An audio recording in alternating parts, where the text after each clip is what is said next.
आज ना उद्या पक्ष विलीन हा होणार आहे.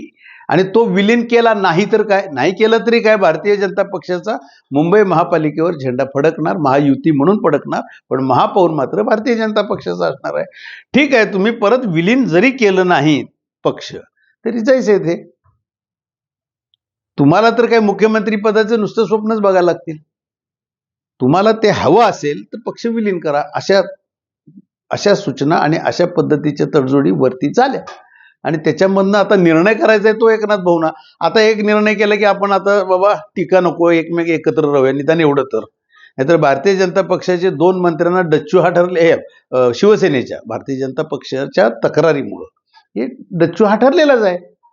मग ते थांबवायसाठी तर निदान आत्ता ही युती, मग आता आम्ही कसे चांगले एकमेक आहोत ते दाखवण्याचे, नुसतं दाखवण्याचे हे प्रयत्न राहतील.